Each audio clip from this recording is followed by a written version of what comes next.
President Bola Tinubu receives Asagba of Asaba on need for greater federal presence. Remains the only state capital without a federal university. At the local government level, ensuring that no community is left behind. Vice President Kashim Shettima says time is now for decisive action on ending malnutrition.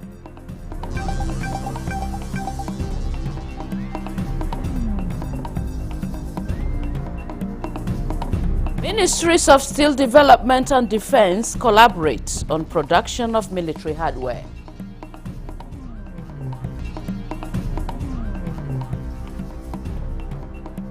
Nigerian Midstream and Downstream Petroleum Regulatory Authority reiterates for trucks to adhere to standard operating procedures.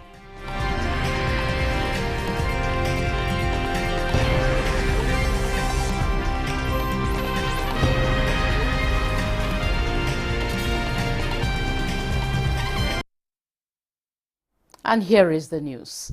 The traditional institution from Asaba, the Delta State capital, has appealed to President Bola Tinubu for more federal presence in their locality, particularly for a higher institution of learning.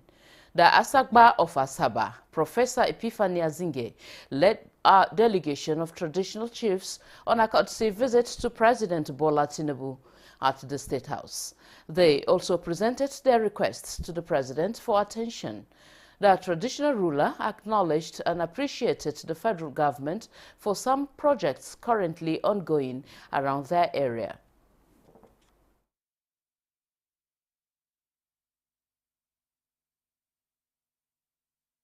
Some of the gestures extended by the federal government to our area, especially access road to the Niger Bridge, passing of gas line, pipelines from Alefikede through Asaba to Oka, all in the works. And also to remember for him the fact that we need institutions in our area, in our locality, especially to remind him that Asaba remains the only state capital without a federal university, and that for us is worrisome. And amongst other requests, federal presence as the need arises. The Asagba of Asaba praised President Tinubu for his handling of matters of state, commending his efforts so far. Well, there might be some hiccups here, but on the whole, we score him highly in that regard, and we pray for him. This is a very difficult country to govern. There will always be some criticisms here and there, but on the whole, I believe that he's on the right track, and then we wish him the very best. In other news, Vice President Kashim Shettima says it is time to move beyond talk and take decisive action to end malnutrition in Nigeria, directing members of the National Council on Nutrition, ministries, departments and agencies and other stakeholders to adopt a multi-sectoral approach to the ongoing efforts. He made the declaration during a virtual meeting of the National Council on Nutrition at the Presidential Villa, State House. State House correspondent Abdurrahman Jibrila reports. Malnutrition is a crisis that threatens the nation's security and economic productivity. And without tangible results, discussions, committees, and even the council itself will amount to nothing more than an exercise in futility. To meet with Mr. President and lead the process of establishing the NIF. Vice President Kashim Shettima at this virtual meeting with stakeholders said this is a crisis that threatens both national security and economic productivity. He acknowledged the importance of data and statistics in tackling malnutrition, maintaining that whatever policies or programs that are prioritized must be guided by practical evidence-based assessments. Nutrition 774 initiative, a grassroots-driven program designed to institutionalize nutrition at the local government level, ensuring that no community is left behind. We also have Anwin 2.0, which builds on the successes of Anwin 1.0 scale up our impact and guarantee the sustainability of our interventions across the nation.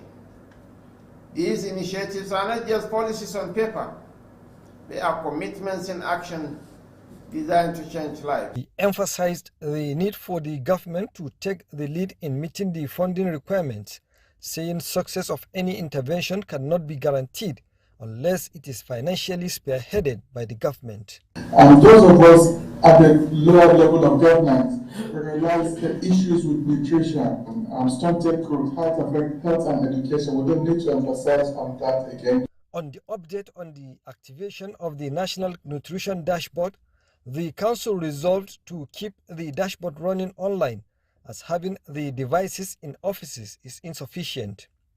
The Council also resolved that the Ministry of Budget and Economic Planning and the Ministry of Women Affairs should take the lead in establishing a nutrition department in their ministries. On the Accelerating Nutrition Results in Nigeria project, Closeout, and 2.0, the Council directed the Federal Ministry of Health and Social Welfare to ensure the 2.0 is fully integrated with the N774 initiative, as this alignment will enhance coordination, resource optimization, and impact at the grassroots level.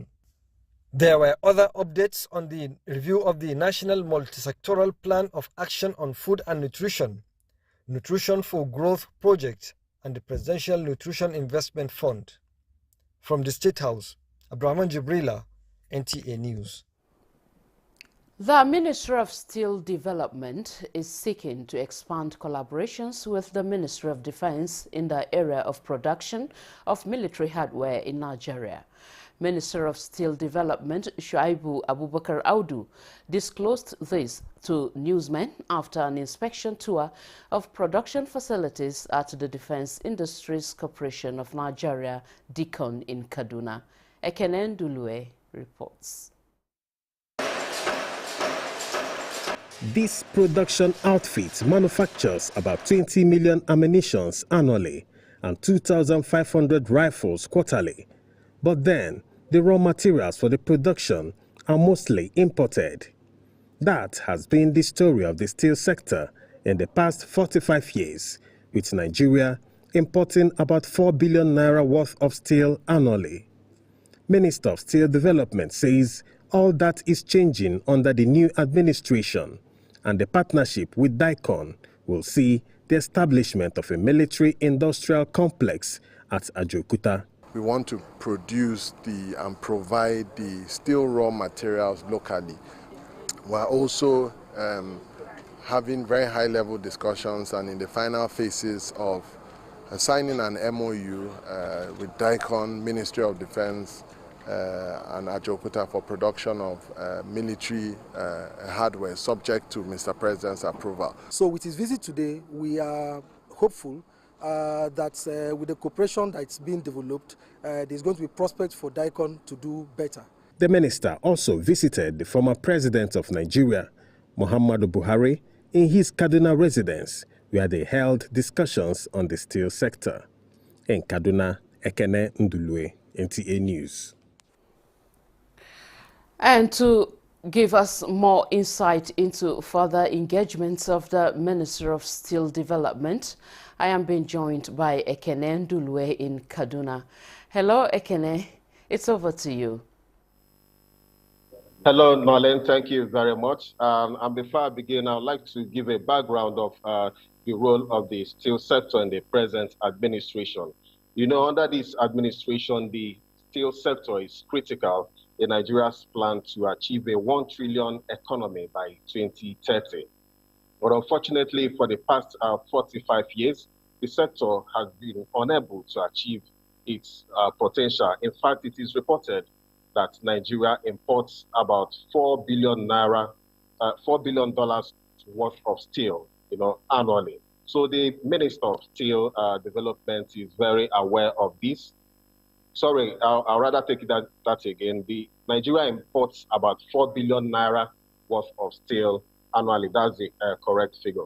And the minister has been trying to revamp this sector and recently has been involved in many tours visiting some of the agencies under the steel sector. So his visit to DICON, that's the Defense Industries Corporation of Nigeria, yesterday was part of that mandate to revamp activities around the steel sector and make Nigeria self-sufficient in steel production. And going to DICON yesterday was actually an eye-opener. We saw production of live ammunitions and rifle, things that I never thought existed in Nigeria. And from their records, from their reports, they actually manufacture about 20 million ammunitions annually and about 2,500 rifles quarterly. But the thing is that the materials, the raw materials used in these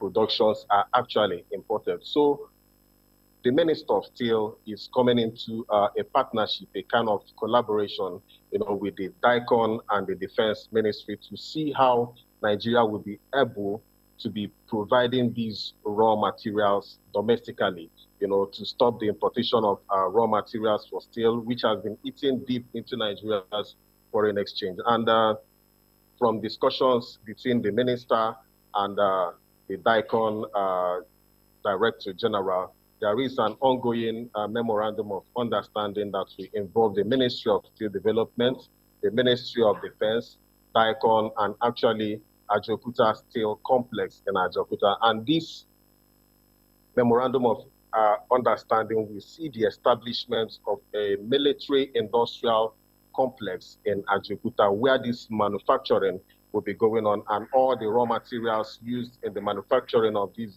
military hardware will be sourced locally. So that's what's going on. And from there, from DICON today, again, the minister has visited the National Steel Raw Materials Exploration Agency as part of his ongoing tour. The National Steel Raw Materials Exploration Agency is also located here in Kaduna. The minister, right now, he's in a meeting with the Director General of this agency, looking at the challenges of some of these agencies and trying to come to terms with solutions on how to create a sustainable steel industry in Nigeria. Right. Thank you very much for briefing us from Kaduna, Ekene Nduluwe. We appreciate your contribution. Thank you very much, Norman. All right. This is the news at 10 on NTA News 24. More reports after this break. Stay with us. Celebrate Ramadan with Bafi and enjoy up to 40% off on selected products from living room, dining room, bedroom, and royal sets. Pay less, save more, and refresh your home for iftar gatherings and cherished moments with family and friends. Visit our showrooms in Abuja, Lagos, Kano, and Enugu, or shop online to enjoy our exclusive Ramadan sale. Let's make this Ramadan unforgettable.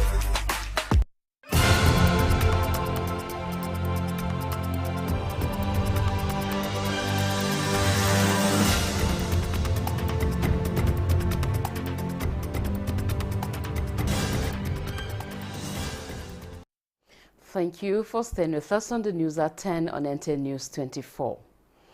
Today is the International Day of Forest 2025, with this year's theme, Forest and Food, highlighting the crucial role of forests in food security, nutrition and livelihoods, as well as their broader contributions to ecosystems and climate change mitigation. And joining me live now to talk more on this is our correspondent, Charles Alpha. Hello, Charles. Good morning to you. What can you tell us further about the International Day of Forests? Thank you very much. Good morning. Thank you for having me here. We know International Forest Day, celebrated 21st of March every year, provides a crucial platform for the protection and preservation of forests generally around the world. We know that this day seeks to highlight the critical role forests plays in the we understand the critical role forests play in the ecological and economic life of the people. Forest, as we know it, occupies 1/3 of global land mass, roughly 1.6 billion people, and another 22,000 cultures dependent on it. So it highlights the inextricable link between a healthy forest and global food system. So the theme for this year, forest and food security, we know that the forest provides a lot of need for livelihood for people who are dwelling or who dwell where these forests are found. We know that the forest provides tourism kind of system for people. It serves as a means of livelihood where we do have those around the rural community going out to hunt, going out to do a lot of things.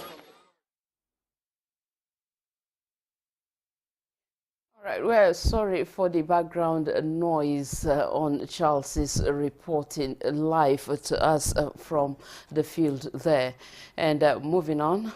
Minister of Information and National Orientation, Muhammad Idris, at the 5th edition of the 2025 Ministerial Press Briefing, is re-emphasizing that President Bola Tinubu remains a Democrat whose doors are open to constructive criticism and healthy opposition.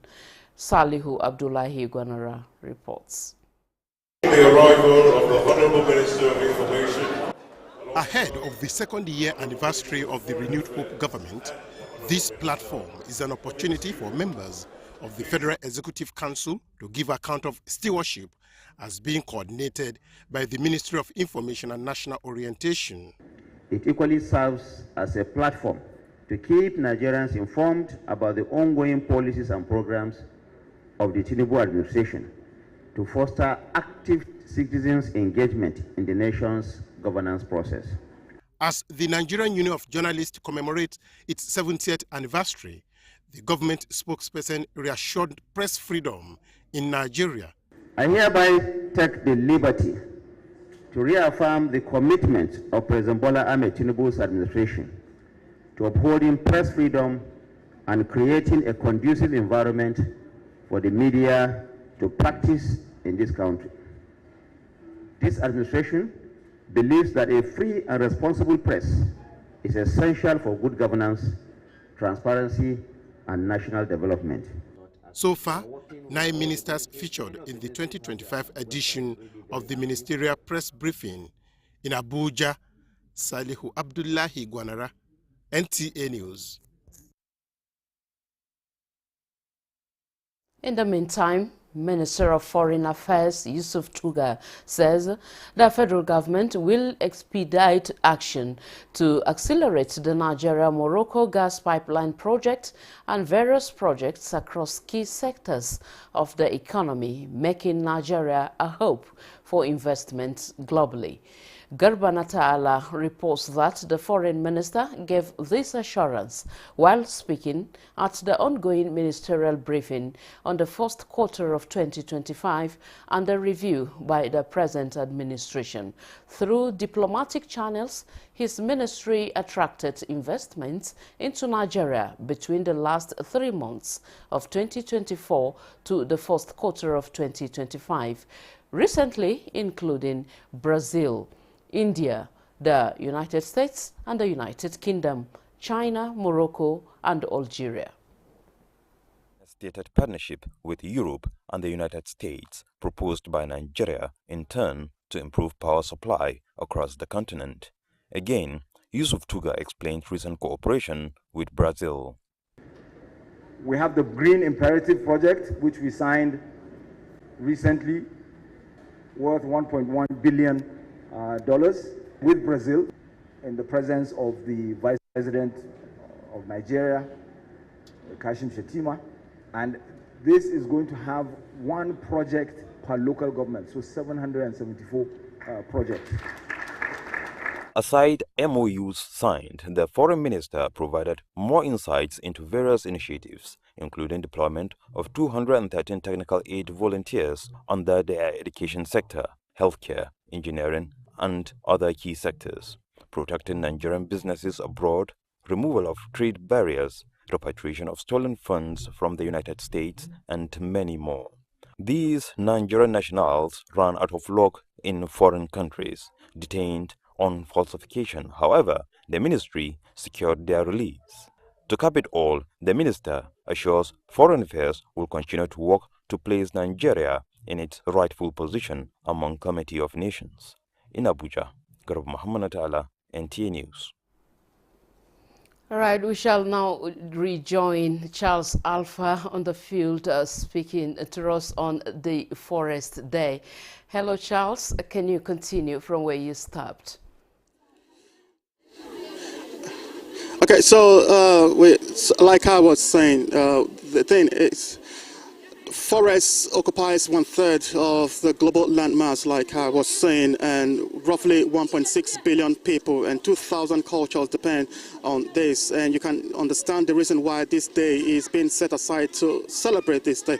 We know that forests provides a wide range of edible fruits, for people who are majorly around the rural communities. Again, this group of people depend on the forests for their livelihoods. They depend on the forests for hunting and ecosystem and all of that. So if you begin to see the importance of forests and the global food system, this day seeks to highlight that delicate balance between a healthy forest and a global food system. You look at forests, for instance, in Nigeria, we have the rainforest in the south, the mangrove in the Niger Delta, and the woodlots in the northern part of Nigeria. Talking about how important this is for Nigeria, we know that forests serve as it absorbs carbon dioxide. When we talk about greenhouse gas emission and all of that, forests help to mitigate all of this impact. And we talk about preservation of the soil fertility, and how it can be enhanced for agricultural productivity.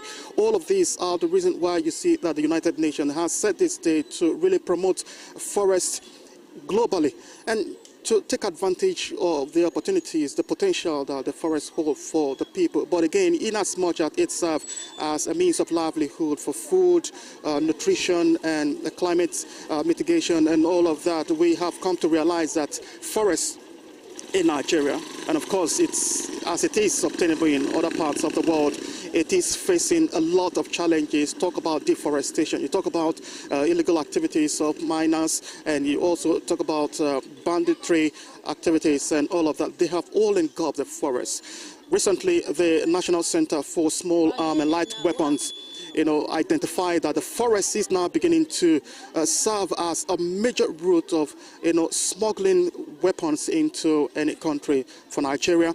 And so government is synergizing with the national park. Government is synergizing with a lot of agencies to see how this forest can be protected.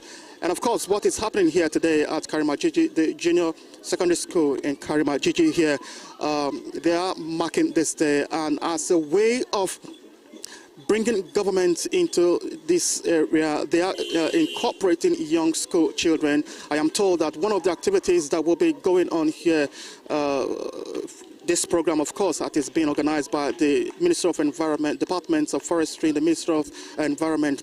They are going to be incorporating young children who will be saddled with the responsibility of planting a tree. Each student will be given a tree to plant and will continue to nurture this tree until they are grown. So it goes to show the level of commitment the government is making. And of course, a lot of people have also advocated for carrying of arms for the park rangers and those who are in charge of our forests.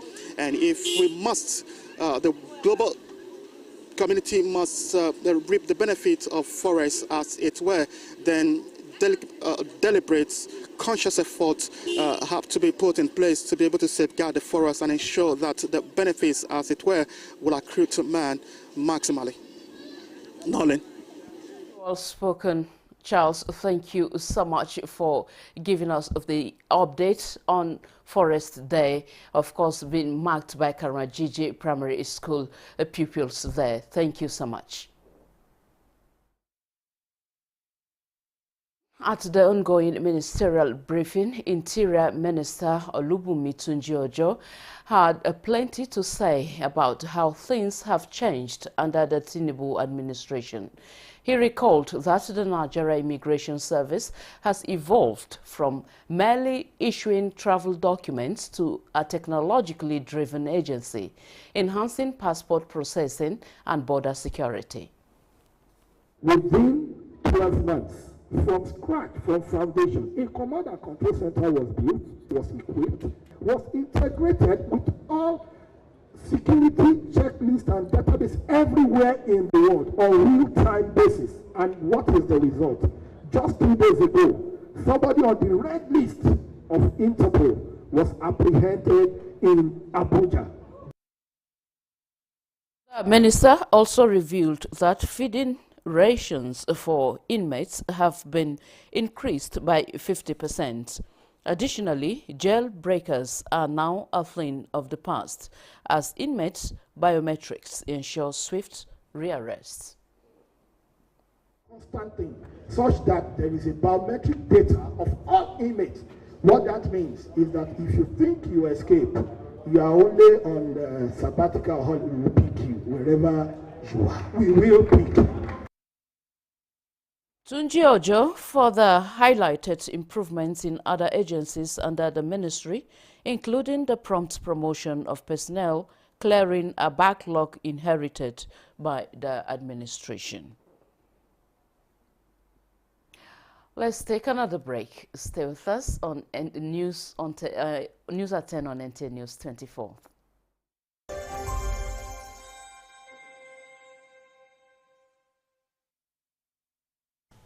I am Oluremi Tinubu, the global and national Stop TB champion. Many people have asked why I've chosen to champion the fight against a disease like tuberculosis. My reason stems from a deep personal experience. I once had a friend who unfortunately fell ill and concealed the nature of his sickness until it was too late. Eventually, after he passed, we discovered he had tuberculosis. Sadly, due to the stigma and discrimination surrounding the disease, he would not speak up or seek for help. His death was a painful reminder that we could have intervened and saved a life if only we had known earlier. Tuberculosis is an airborne disease that primarily affects the lungs, but can also impact other parts of the body. Being airborne means anyone, regardless of their social economic status, can contract it. In Nigeria, 1 person dies of TB-related illness every 7 minutes, amounting to 206 deaths every day. Globally, 1 person succumbs to TB every 25 seconds, which is a staggering 3,456 lives lost daily. These deaths are entirely preventable because TB is curable if detected and treated early. If you or someone you know has been coughing for 2 weeks or more, coughing up blood, experiencing night sweats, or losing weight drastically, it might be TB. Please visit the nearest government hospital or primary health care center for proper diagnosis and treatment. TB treatment is free in all government and some private health facilities. Let us also remember not to stigmatize or discriminate against TB patients or those who have been treated for TB. Individuals who have been cured of TB cannot infect others. I call on all stakeholders, especially the private sector, to join us in the fight to end TB in Nigeria. Together, we can make a difference. Remember, TB anywhere is TB everywhere. End TB by 2030. Yes, we can.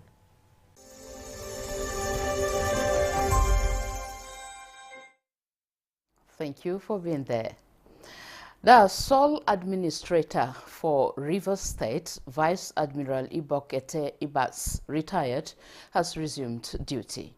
On arriving at the Port Harcourt International Airport, He was received by TAP officials and security personnel, accompanied by the State Commissioner of Police, Olugbenga Adekboju, and the Assistant Inspector General of Police, Zone 16. The sole administrator immediately proceeded to the Government House, Port Harcourt. At the Government House, he was conducted around by some officials and thereafter proceeded to the Executive Council chamber, where he addressed the Government House officials and the service chiefs who were present. In a brief chat with the media, Ibas said, "Port Harcourt is my city," and I quote, "Everything appears calm," end of quote. "We just want Port Harcourt to get to where it has always been." The Senate has approved President Tinubu's proclamation of state of emergency in Rivers State, in line with provisions of Section 305 of the Constitution. The approval came after an executive session. National Assembly correspondent Lamiali reports. Plenary commenced with a communication from President Tinubu on the official gazetting of the proclamation of state of emergency in Rivers State, which require validation from the National Assembly. Senate leader Okoyemi Bamidele then moved a motion for Senate to resolve into an executive session to enable the presiding officer brief the Senate on the circumstances that led to the proclamation and the current state of affairs in Rivers State. I move, pursuant to Order 135 of our rules, that the Senate now goes into a closed session. Resolutions reached during the closed session were adopted by a voice vote. The Senate invokes the powers conferred on it by Section 305, subsection 2 of the 1999 Constitution of the Federal Republic of Nigeria as amended, and approve the proclamation of state of emergency declared by Mr. President in Rivers State of Nigeria. The Senate further directs that the declaration of the state of emergency stated in the proclamation document and the mandate of Mr. President to review, and hereby mandates the President to review and even to terminate the state of emergency at any given time, but not later than 6 months. The Senate further resolved that Section 11, subsection 4 be invoked, providing the National Assembly the authority to set up a joint ad hoc committee of both chambers to oversight the administration of Rivers State henceforth.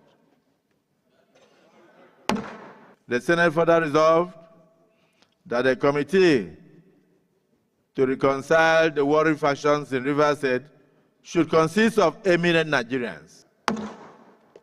Is this a true reflection of what transpired in the closed session? The approval by the Senate fulfills the constitutional provision. From the National Assembly, Lami Ali, NTA News. Similarly, the House of Representatives has approved the declaration of a state of emergency in Rivers State, along with the 6-month suspension of Governor Siminalayi Fubara, his deputy, and all elected members of the State Assembly, as announced by President Bola Tinubu. National Assembly correspondent Mitaire Ikpen reports that this followed a unanimous vote in favor of the presidential proclamation. An executive session preceded the commencement of plenary, leading to the suspension of all items on the order paper to entertain the presidential request. I hereby forward the consideration of the House of Representatives copies of the official Gazette of the State of Emergency Proclamation 2025. I wish, in view of the grave and urgent situation that has necessitated its issuance, to particularly commend this proclamation to the House of Representatives for consideration and approval in line with the Constitution. Some lawmakers had insisted on a quorum before the debate. Mr. Speaker, this is a constitutional. Yes, Can we do a head count, Mr. Speaker? So that Nigerians will know that we are not circumventing the Constitution. I want the House to note that today's plenary is being attended by 243 members based on our attendance registers. That settled, lawmakers proceeded to make amendments to the presidential proclamation of emergency rule in Rivers State, including allowing the National Assembly to legislate for the state during the period in line with Section 11 of the Constitution. I listened to Mr. President's proclamation where he said that the sole administrator will be reporting to the Federal Executive Council. Mr. Speaker, I disagree, with that position and insist that the provision of Section 11(4) of the Constitution should take precedence over that. That a committee of eminent Nigerians be set up to mediate, to ensure that there is peace in Rivers State. And I believe that the responsibility we have now is how do we recreate the platform for Rivers to move forward. But the president can terminate, review the state of emergency at any time within the period, but not later than 6 months. All amendments were passed, paving the way for a voice vote. Are we ready for the question? Are we ready? Those in support of this request of Mr. President as amended should say aye. Aye! Those in support of this request from Mr. President as amended should say aye. Those against should say nay. There is have it. Lawmakers described the unanimous resolution as the making of history. If I'm to speak my mind, I'm one of those that suffered this very, very decisive decision in Plateau State. But Plateau State got better after the state of emergency. So I think the president has acted by the dictates of the Constitution. It is we now, the parliamentarians, that would crystallize these legislative and constitutional provisions to make for the peace and good governance of Nigeria, particularly Rivers State. Communication of the resolutions of both chambers of the National Assembly to the President takes immediate effect. From the National Assembly, Mitaire Ikben, NTA News. Meanwhile, President Bola Ahmed Tinubu has lauded the National Assembly for its decisive and patriotic ratification of the state of emergency proclamation in Rivers State, which he described as a critical step to restoring stability after a protracted political crisis that paralyzed governance in the state and endangered national economic security for over 15 months. In a statement, the president specifically commended the National Assembly's leadership, Senate President Godswill Akpabio, House of Representatives Speaker Tajuddin Abbas, other principal officers and members for prioritizing the security and welfare of Rivers State people above partisan interest and other considerations. He further acknowledged the lawmakers' diligent review of classified security briefings, underscoring the urgent need for intervention to prevent further escalation. He says the crisis in Rivers State was at a tipping point, threatening the security of vital oil and gas installations and undermining the national economy and the significant progress made in the reforms initiated by current administration. The president affirmed that the 6-month emergency will empower the newly appointed sole administrator to stabilize Rivers State, address systemic breakdowns, and facilitate dialogue among conflicting parties. In the meantime, the Northern Regional Caucus of the House of Representatives, comprising members from northern states and FCT, has backed President Bola Tinubu's declaration of a state of emergency in Rivers State, describing it as apt, timely, and in the country's best interest. Chairman of the caucus and the former majority leader of the House, Alhassan Ado Doguwa, made this known in a statement after Thursday's plenary, while stressing the need for restoring law and order in Rivers State. The caucus notes that Nigeria is greater than political coalitions and their conspiracies. It advised coalition of opposition party leaders to live above partisan lines and support President Tinubu's decision, emphasizing that the constitutional proclamation in Rivers State has come to stay. A coalition of opposition political leaders in the country, led by former Vice President Atiku Abubakar, says the declaration of a state of emergency in Rivers State is a subversion of democracy. This was at a media briefing in Abuja. Timothy Yusuf reports. Gathered here are majorly opposition leaders comprising of former Vice President Atiku Abubakar, representatives of other parties including 2023 Labour Party presidential candidate Peter Obi, former governor of Kaduna State Nasir El-Rufai. And internal affairs of the Rivers State. The coalition believed that the prevailing situation in Rivers State is at variance with the Constitution of Nigeria 1999 as amended. It's not only the responsibility of the opposition to defend democracy. It's the responsibility of all Nigerians, all of you, to defend democracy. Meanwhile, the People's Democratic Party, PDP, has called for calm and promised to stand with Governor Sim Fubara and the people of Rivers State over the declaration of a state of emergency in Rivers State. Section 180 of the Constitution is clear as to the tenure of the state governor. On the revocation of its 2 secretariat plots in Abuja, the opposition party expressed shock that the FCT minister Nyesom Wike carried out the revocation despite the existence of a court case in which the minister is a party. Also reacting to the declaration of a state of emergency in Rivers State, the Nigeria Civil Society Situation Room at a media briefing in Abuja believed that the removal of a governor and state legislators is a grave violation of the principles of separation of powers and the democratic rights of the people of Rivers State, who freely elected their leaders. The Nigeria Civil Society Situation Room remains committed to defending democracy and holding the rule of law. Situation Room, however, called for calm in the face of prevailing circumstances. Timothy Yusuf, NTA News.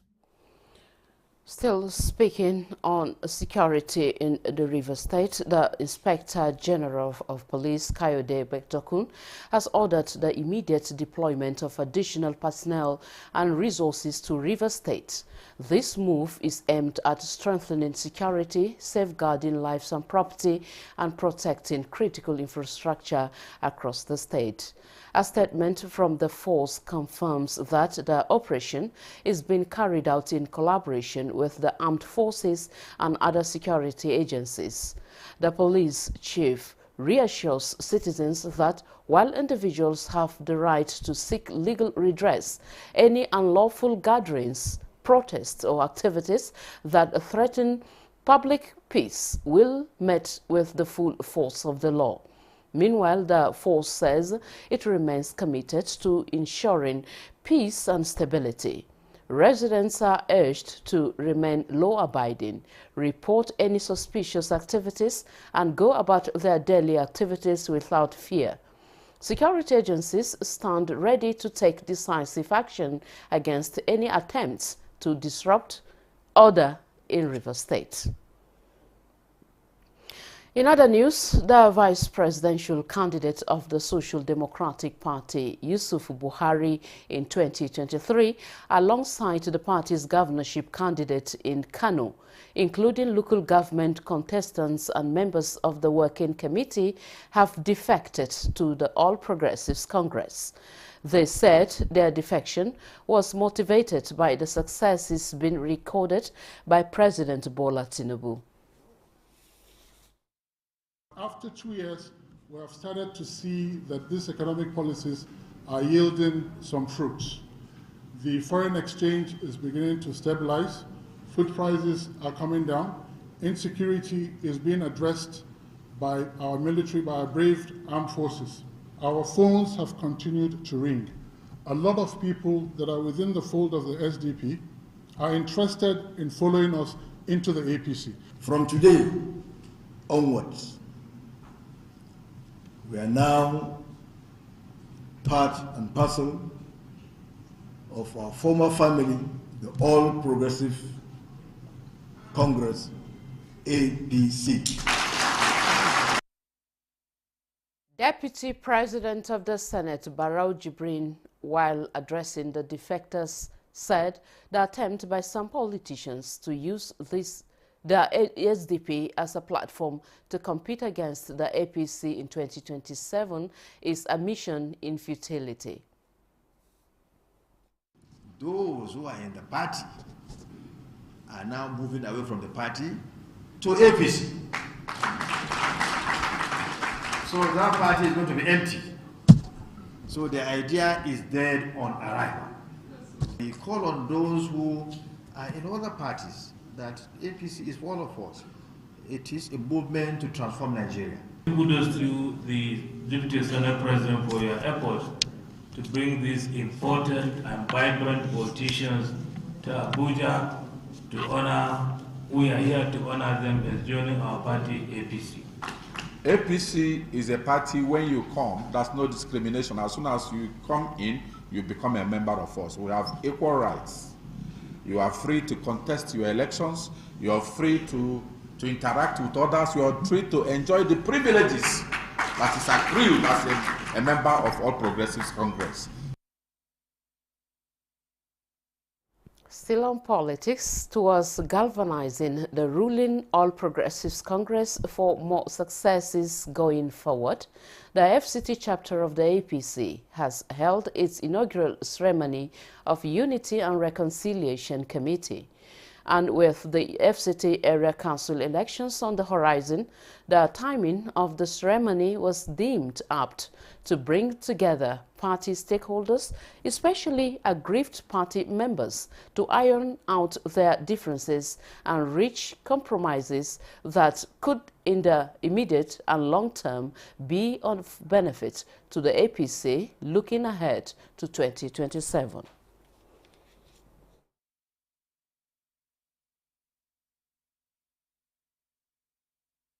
We are here to make another history that will work well for this party in FCT. It's not about how far we have come as a party, but it's how far we need to go as a party. We no longer want to be called 25% FCT. We want to deliver Asiwaju 100% in FCT. And this is the right step in the right direction. How we can secure a party office for our party in FCT is one of the priority things we should be doing for now. Divided before united we stand. That means when united we stand and will beat any other person that comes our way. We as a party will not leave any stone unturned, because the president of this country is the governor general of the FCT, and then he has mandated us that we have to work hard to make sure that now that we have a minister in the federal cabinet from the FCT. So I think it's a welcome call that we have to win the FCT. We are getting ready for our area council election. Because of that, that will be a test for us to showcase APC. And elsewhere, the lingering crisis between Senator Natasha Akpoti-Uduaghan and the President of the Senate, Godswill Akpabio, has taken a new turn as her constituents begin the process of recalling her. However, the People's Democratic Party in the senatorial district condemns the process. Here is David Oritogun's report. The constituents began the recall process by gathering signatures for petition to the chairman of the Independent National Electoral Commission. Some of the senators' constituents say they are on ground to sign the petition because the senatorial district cannot afford to be left out within the 6 months period that she serves her suspension. We decided not to, keep the vacuum vacant for that 6 months, and that is the reason why we gathered here to call her back home. We cannot afford a situation whereby the Kogi West is coming to give back to what they sent them for. Then Kogi East is going back to their various constituencies to go and deliver the message they sent for. Then our Kogi Central was left vacant. We are actually here to call off our sister, because what we asked her to go to the Senate House to do for us is not doing it well. However, a chieftain of the People's Democratic Party, Abdurrahman Badamusi, who is a former member of the House of Representatives, dismissed the recall process. If the signature they are collecting, well, we are waiting for them, because I feel that this is not how to collect signatures. I think it's an APC parade that they are doing up and down. Presentation of a petition signed by registered voters in the district to the chairman of the Independent National Electoral Commission is the first stage of the recall process. And talking health, experts in oral health are calling for a national investment targeted at instilling good oral hygiene habits among Nigerians, especially people at the grassroots and children. This was the thrust at a free oral health intervention to students of Junior Secondary School, Karomajigi, Abuja, an initiative of non-governmental organization Ideal Dental Foundation International to commemorate 2025 World Oral Health Day. Olusheyi Adeagbo has details. In a World Health Organization 2021 document, oral diseases such as dental caries, gum disease, and tooth loss affected 42% of the Africa's population, and the region also has the highest number of normal cases. Identifying non-contagious disease of the mouth that primarily affects children is rapidly progressing in medically underserved community, and the corporate social responsibility arm of the Ideal Dental Foundation International is taking the campaign on oral health and prevention of oral diseases to Junior Secondary School, Karomajigi, Abuja. Members of the foundation took the students and leadership of the school on oral health education and orientation, including teaching them proper brushing techniques and the importance of regular dental check-ups. They were also provided with free dental screening. WHO have said it, that no oral health, no overall health. During the screening, we try to check their teeth, check their mouth entirely, and anybody that we see that have very urgent need for dental services, we will definitely treat the person in our state-of-art clinic free of charge. And for the program coordinator, Temitope Babatunde, Nigerians need to be aware that financial commitment on oral hygiene is within reach. It is important that the future leaders of tomorrow get the understanding of what oral hygiene is all about and why they need proper education and proper understanding about it. So Ideal Dental Foundation this morning decided to come to the community of Karomajigi and help them get a better understanding of what oral hygiene entails. When you come to schools, you educate the teachers, you educate the students, and the students as well take it home to their parents, and from the parents it goes to the community and it spreads all over Nigeria. Notwithstanding that they are taught in the class, but this exercise that goes around is really a way of assisting the children to know it from the grassroots that hygiene is very important. The Oral Health Day is an event to unite the world and help reduce the burden of oral diseases which affect individuals, health systems and economies. In Abuja, Olusheyi Adeagbo, NTA News. President Bola Tinubu has directed a thorough investigation into the explosion that resulted in multiple accidents and loss of lives in Karo, Abuja on Wednesday night. The president, in a statement, condoled with family members who lost loved ones in the inferno, which happened at the peak hour. President Tinubu ordered priority treatment of the injured in various medical facilities in the capital city. He directed security agencies, particularly those concerned with road safety, to pay closer attention to traffic around the capital city's entry and exit points. President Tinubu prayed for the souls of the departed and the grace of the Almighty God to comfort families that have lost their loved ones.